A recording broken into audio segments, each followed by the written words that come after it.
everyone, and welcome to Jazz Girls. I'm your host, Jazel Velarde, and this is the space for real women, real stories, and real glow-ups. Not just sa itsura, pero pati sa buhay.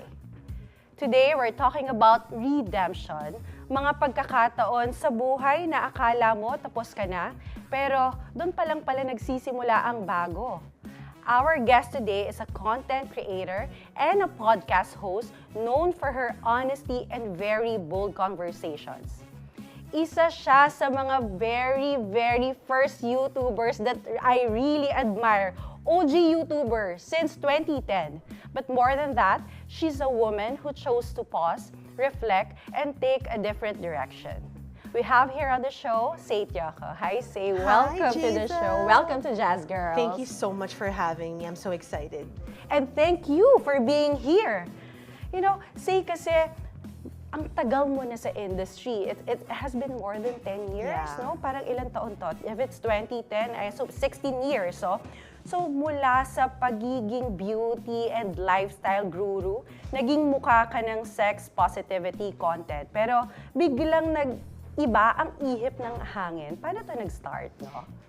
So I started in 2010. Nag-start talaga ako sa makeup sa YouTube. So that was like the first content that I ever made. Yes. And then it became my career right out of college. Okay. And then in 2020, nagkaroon ako nung parang moment na sabi ko, I want to be doing something more. It's like I'm Okay. being called to do something more.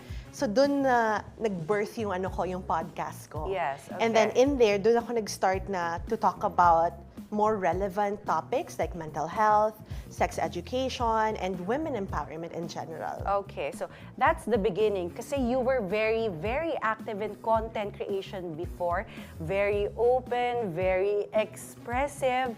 Ano yung phase ng buhay mo na yon? It was very fun, Yes. actually, because I actually pretty much grew up in YouTube, diba? Yes. And right out of college, I did people's makeups, hair, and it was very fun because I feel like I really grew up and I learned a lot about the industry.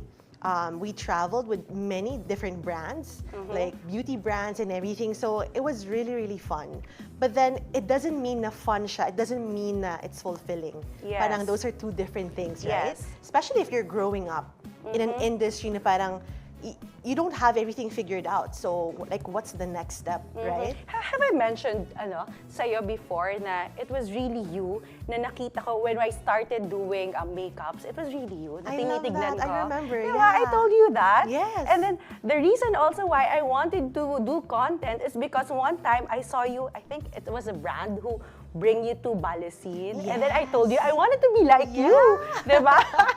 It was a very fun career Yes. talaga. Yes. During that time, masasabi mo bang fulfilled ka? Or may tahimik na feeling na parang may kulang?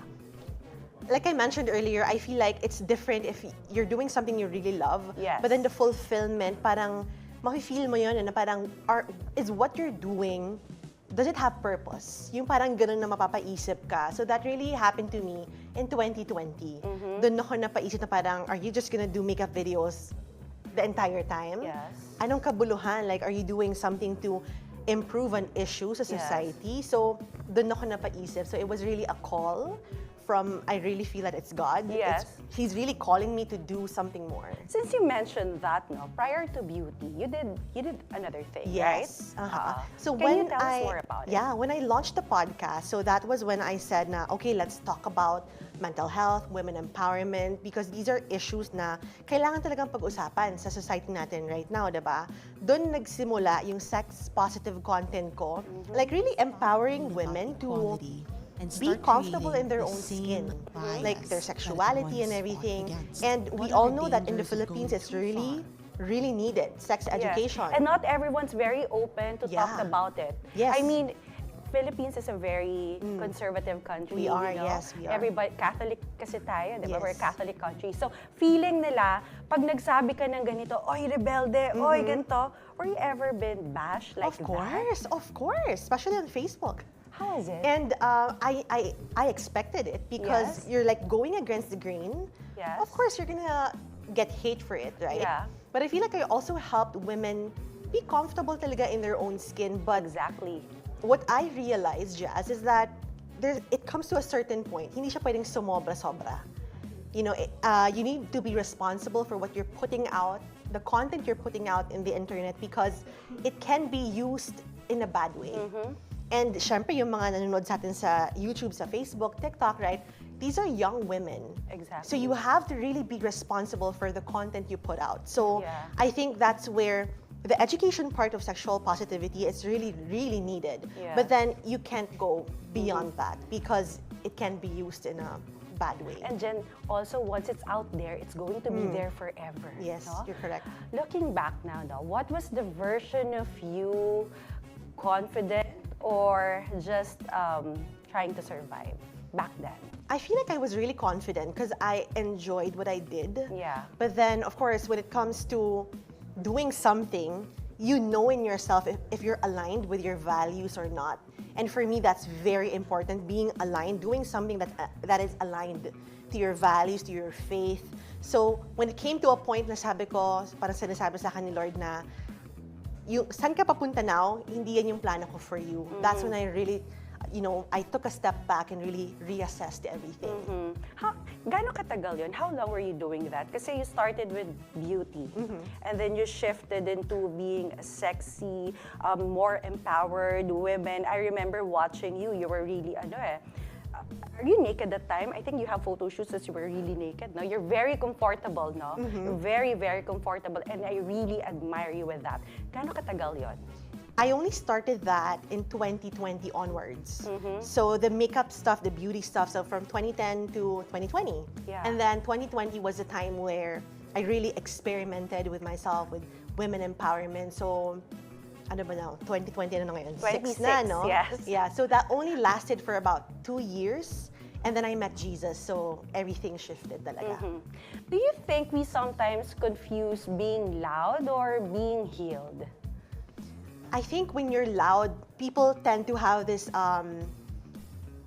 this view of you na parang ang ano niya, she's very confident, she's very sure of herself. But then I think the healing part comes especially if you hit your 30s na. Lalabas din yung mga, if you have any childhood trauma that you never processed, lalabas yan when you're an adult na. Yeah. And I think that's where you are really invited to dig deeper and search kung ano yung source ng pain mo and why you're acting the way you act. So, yeah. I like that. I Diba? like when you said that. Kasi Yes. that's true, no? Whatever trauma that we have during our childhood or kung ano yung hindi natin nagawa during our childhood, ginagawa natin sila. Yes. Pagtanda natin or if we have the time, no? Yes. If we have the sources, the money, no? Gagawin talaga natin yan. Yeah. What was something people admired you back then but you personally struggled with? What do you think it is? At the height of my YouTube career, people really admired the way, because, from makeup, I was also given the opportunity to travel in Yes. different countries, right? So they really loved the vlogs. Na parang, oh my gosh, say... And your life, Yeah, di like, ba? you get so many PR, you go here, Yes. you go there. Like normal people, regular people would wanted to be like, oh, I wanted to be like Say, I wanted to travel there, I want to go there, I want that free makeup. Yeah, At the same yes. time, you're enjoying kasi to follow na lang yung bayad na yan Yes, eh, diba? yes. So it was very, very fun. But then, of course, in the industry, I'm sure you know this, Jazz, na there's this pressure to always keep up. You always have to be ahead, stay ahead. You have to be on top of what's the next trend. So parang that pressure, it's not good for us. Of course, we all know stress is not good for us, diba? So while you were enjoying it, the bad side of it was like that pressure na parang you have to be always doing something. It was crazy.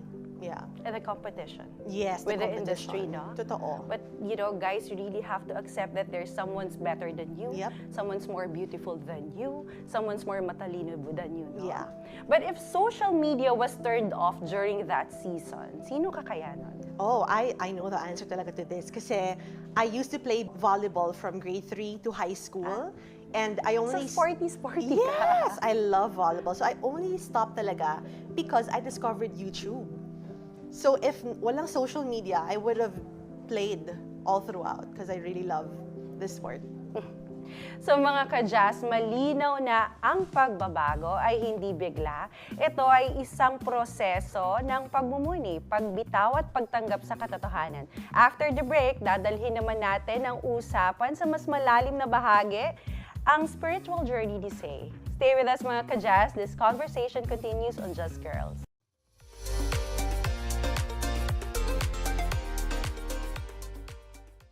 We are back mga ka-Jazz, and of course kasama pa rin natin si Tioco. You know, maraming nagulat kasi bigla na lang nag-host ka into this kind of community. They call it Bible Brunch Manila, no? Kasi from sex education, when you were empowering women to love their own selves, no?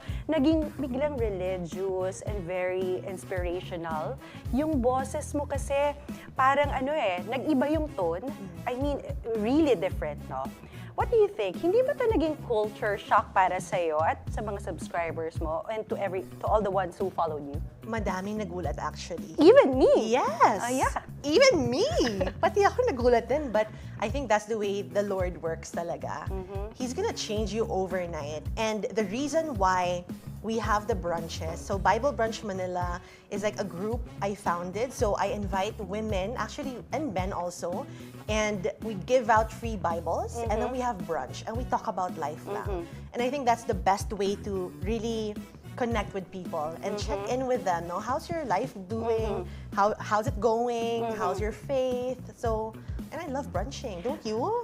I do. I wanted to join you. Yeah. My other friend, is joining already Bible Brunch Manila. Wow. Anyway, before we go to Bible Brunch, before you go to Bible Brunch Manila, was there a moment or season when you realized, wait, I cannot be like this forever. I cannot always promote sex positivity. Was it like that? That's why you shifted to God, like to spreading the word of God? There was a moment that I was like shaken talaga by the Lord. I mentioned to you earlier that when I do something and I feel like there's a misalignment with my values and my faith, parang hindi ko na siya kayang gawin. Yes. Right? So, I felt like I was really pushing the boundaries and really going for sex positivity ng todo-todo talaga. And talagang tinigil ako. So, I really had to listen to that call. So, everything shifted. How was it like? Can you tell us more about it? I mean, was it just like one morning you said, oh, I'm gonna stop now. I don't want to talk about sex anymore. Let's stop about no more women empowerment. I want to turn myself to God. Was it like that? Of course, I know that we need that pa rin. We need to empower people, right? Yes. But then, the fault comes with, if you empower yourself too much that you don't rely on anyone anymore, yung hyper-independence, and parang feel mo you can do everything. I think dun tayo nagkakamali because we really have to rely on a higher power. And for me, that's God talaga. You have to surrender everything to Him. Ang ganda ng sinabi Right? mo, no? You Yung really feeling have mo, to. tama ka. Hindi pwede. At the end of the day, hindi. Kasi Hindi ka we're forever lang. tama. Hindi unlimited yung natin, yung energy natin. Whatever we do, no, we have to. We have to rely on God talaga. What broke first? What broke first? Your heart, your peace, or your identity? This is actually the thing that really started everything. Of course, my heart broke. And when your heart breaks, I feel like it really pushed me to dig deeper, like I mentioned earlier, dig deeper and really assess what am I doing in my life that is not working anymore, right? So when my heart broke, because I dated someone, and then it opened my eyes to really the evil in the world, like how women empowerment can be used in a very evil way. That's how I'm gonna say it. So it opened my eyes to that, and then that really jump-started everything. Emotionally, how did that turning point feel? Scary ba? Very confusing? Relieving? Or all of the above? Kasi syempre, that evil spirits that's been around with you, no? You just said, no, stop, I don't want to listen to you. Iba na tayong direction. I went through all the stages, as in the bargaining, the anger stage. I think I Pero went alam through mo, all of that. just to cut you, no, hindi halata. Hindi halata. Thank you, Lord. Really, Right? Thank hindi you, Lord, halata. talaga. Yeah, that you were Yes. struggling. Yeah. Siguro dahil because lagi ka masaya. And of course, what you see on social media, right? Yeah. It's not, you're not gonna post na, oh, I Sabagay. cried all day today. You're not gonna Yes, post, diba? you're not gonna post naman na umiiyak ka. Yes, Yeah. Not unless it's for the clout. Yeah. So yeah, I went through all of the stages. And I feel like where I am right now, I'm very content and I'm very happy and everything just is very peaceful. Yeah, but of course, the transition was crazy. It was hard. Imagine living a life for how many years na you're this person and then all of a sudden you're called to leave all of it behind and start again, right? Do you believe, say, that breakdowns happen when we've been avoiding ourselves for too long? Yes, because you can only pretend for so long. You can't do it forever. You're gonna reach a breaking point talaga. And like I mentioned earlier, something is gonna pull you to really live out your true purpose on the earth, in this world talaga. Something is gonna pull you, and that's God. And you have to heed the call. You have to listen to Him. Because you have a purpose. You have a purpose. Like what you're doing right now here, there's a purpose for everything. Yes. Yeah. Ang ganda. At that point, what was harder, changing your life or admitting you needed to change? Definitely admitting that I needed to change, because you're gonna wrestle with your pride. Who wants to admit? Tsaka it's not that hindi yan, pag gusto mo magbago, hindi yan instant. No, yeah. No? So, but that's the first step. You really have to admit that something needs to change. And you're gonna swallow your pride, you're gonna look the pain in the face and just say na, okay, I need to change this. And that was the hardest part. Do you think God sometimes lets us get lost so we finally stop pretending? I'm sure you've heard of the term free will. So whatever choice you make in life, nasa iyo yun eh. Nasa sa'yo yun. Binigay sa atin ng free will. But I believe that whatever choice you make, kahit mali yung choice na yan, like I did in the past, right? God will always be with you. Kahit mali yung ginagawa mo, He will always be there.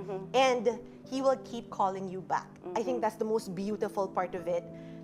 The faith, no? He will keep calling you back talaga. Because we have our own plans for our lives, but He has the ultimate purpose for our lives. And I think yun talaga ang makaka-fulfill sa atin. After the break, pag-usapan naman natin ang kinabukasan and ang bagong mission, ang pag-asa at kung paano ginamit ni Say ang kanyang nakaraan para magbigay liwanag sa iba. Dahil ang redemption ay hindi lang paglayo sa mali, kundi pagpili sa tama araw-araw. Real talk, real stories, real transformation dito lang sa Jazz Girls.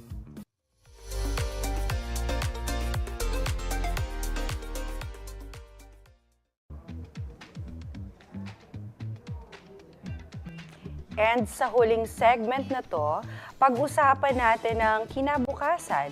Ang redemption ay hindi lang tungkol sa paghinto sa mali, kundi sa paggawa ng tama simula ngayon. Say, ano sa tingin mo yung mission statement ng buhay mo ngayon? It's very clear to me now. It's really to bring more people to Jesus. That's it. Really bring more people to deepen their faith so that how they live their life now, it's really aligned according to the purpose of what God has planned for them. When people hear the word redemption, and you know, everybody think it means perfection, right? When you want to redeem yourself, you want it to be perfect. Is redemption about becoming someone new or finally becoming who you were meant to be? It's actually both. And I love it because once you give your life to Jesus, you become a new creation. That's in the Bible, diba? And you also become who you were truly meant to be. So I think it goes hand in hand. You've shared that finding God became part of your journey, right? So how did that change the way you see yourself? Because it's very different, right? Like, yes. The transition. Yeah. I cannot imagine. Yeah. I feel like when you're in the industry or basically when you're in the world, you look for stuff in the world to fill you, to satisfy you, to make you feel fulfilled. But then, I'm sure you've heard of so many stories where people say na it's not enough. Dami kang pera, it's not enough. It's always not enough. Parang you always want more. Yeah. Kasi never ka na-satisfy. And I feel like when you finally find Jesus, that's where the true satisfaction comes from talaga. Yeah. Doon talaga yung feel mo na parang kahit na you don't have everything, you're at peace. And you know someone has your back. kahit anong pagdaanan mo. See, curious lang nako, no? So, what changed first? Your beliefs or the way you loved yourself? My beliefs. Because I feel like yun talaga yung source of everything flows from that. If you believe that you are this, then how you see yourself will be affected, right? So I know now that I'm a daughter of God. I know that my identity is in Christ. So how I view myself, how I talk to myself actually, it's different. Kasi 'di ba, in our life, especially in society right now, anxiety and mental health is really, right? People are like very anxious about stuff. They feel like ang daming problema, and you really see it in the way you talk to yourself then, di ba? Is it all negative? Do you listen? Do you come into agreement with these statements? So, dun siya nagsisimula talaga for me. And when you know that your identity is in Christ and that God's got you talaga, it's different. The conversations in your head become very different. Was it harder to let go of your old life or the version of you that people already knew? Both. It was hard, especially if you've been doing it for such a long time. Siyempre, nasasanay tayo, di ba, na parang, oh, lagi tayo may travel, lagi may ganito, lagi may ganyan. It was hard, of course, because when you're really called to participate in the life that was really meant for you, that was orchestrated by God talaga, it's not gonna be easy. Hindi mo naman alam kung anong life yun, di ba? But I feel like that's where obedience comes into the picture. And one thing I'm sure of is when you obey talaga, everything will fall into place. And it's a beautiful thing. And kahit na nawala yung life na feel mo sobrang ganda, you don't know. We don't know. We can't even imagine the life that God has planned for us. So, magugulat ka na lang kung Did you anong darating. even explain yourself to your followers or your subscribers? Did you even tell them, oh, ito na ako ngayon, you know, or bigla na lang shift? So it was a biglang shift, but then of course people started asking. Yeah. So I actually released my testimonial. You did? Yes, and I feel like the testimonial that comes from people talaga, like how they met God, where God met them at their life, that's so important because you will really see the power that only God can, you know, can show in your life, right? So testimonials are so important, and there from then on, nagets na nila. Do you think people are afraid of redemption because it means outgrowing the version of themselves they already posted online? I think they're afraid of losing control. They're afraid of letting go of control. I'm guilty. I was guilty of that before, no? Na parang, ayoko nga nitong calling na to because that means I don't have control over what I want to do, what I want to achieve. And I feel like that's one thing that people really avoid. Ayaw nilang tanggapin or ayaw nilang i-accept na you need to be doing something, you are called to do something more, something better. And I feel like once you move past that, beautiful. You don't know the plans of the Lord. So beautiful talaga. Do you have any regrets of posting this kind of content before online? Regrets. I actually removed majority of them because when I look back and I see myself, it's actually like looking at someone I don't even know anymore. I mean, I still embrace that I was that person, but there's this thinking na, or I realized na hindi ko siya kilala. Hindi ko siya kilala. So, yes, as sabi ko, ibang-iba. Yeah. Everything I did, ibang-iba talaga. Kasi it was, when I was following you, kasi back then, you were always doing makeups, di ba? You were traveling, doing content, daily life, like that, Yes. you know? Tapos biglang naging ganon, no? But when it comes to regret, I think I don't have any regrets. Because I feel like anything you go through in life, you're meant to go through that. But then God is always working in your life and leading you to a destination that He has planned for you talaga. Why did you think God chose you that path? I feel like everyone, all of us, you, me, we have gifts, right? And all of these gifts that He gave us, it's meant for good. It's not meant for evil. So I want to challenge you, challenge myself also and our viewers today. Are you using your gifts for the good or for evil? It's a very challenging question because again, we wrestle with our pride, with our ambitions, di ba? You're gonna wanna, kunwari, ang ganda mo. You can use that to make money. But then, is the avenue that you're making money with, is it marangal? Yeah. Mapapaisip ka di ba? So, it's a good question to ask. That's why you mentioned kanina, God gave us free will. Yes. Right? So Yeah. we have the option to choose which path we want to take. Say for women watching right now who feel stuck in a version of themselves they've already outgrown, how do you know it's time to begin again? I wanna invite them to really say a very quick prayer and just ask the Lord, Lord, what do you want me to do and where do you want me to go? And I promise you, He's gonna respond. Super quick prayer. Yeah. So say before we wrap up, anything you'd like to share, promote, or invite people into, please go ahead. I really want to share about Bible Brunch Manila because this community is so beautiful. What we do is we give out free Bibles to anyone who needs it. So we are on Instagram. If you want a free Bible, just send us a DM and we'll give you a free copy. And we also meet in different cafes and we have brunch.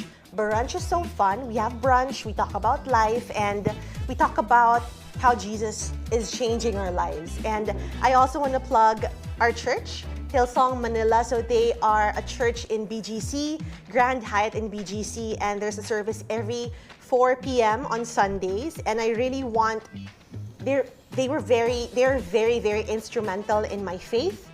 And also, Joshua Care International. So Joshua Care International is a home for children that we are partnered with, and we help out abandoned babies. These are abused children, and you can help out in any way you can. And I feel like it's beautiful to be a change maker. So whatever you can give, monetary, in kind, or even your time, you can volunteer. So I feel like all of us can make a difference, and it's such a beautiful thing to be a change maker and really to do what God has called you to do. Very beautiful and very beautiful conversation. Tunay ngang walang pinipiling oras o tao ang pagbabago basta't bukas ang puso natin. Maraming salamat again sa Tioco for sharing your story and your beautiful it was very wonderful to talk to you, no? And to finally meet you, no? And for your honesty and for your courage, because not everybody can say this out loud, yeah? And your story reminds us that redemption isn't about erasing the past, it's about giving it meaning. So to everyone watching right now, your past does not disqualify you from a very beautiful future. And sometimes, your glow up isn't just external, it's emotional, spiritual, and deeply personal. This has been Jazel Velarde. This is Just Girls, where we celebrate real women, real stories, and real transformation. See you on our next episode.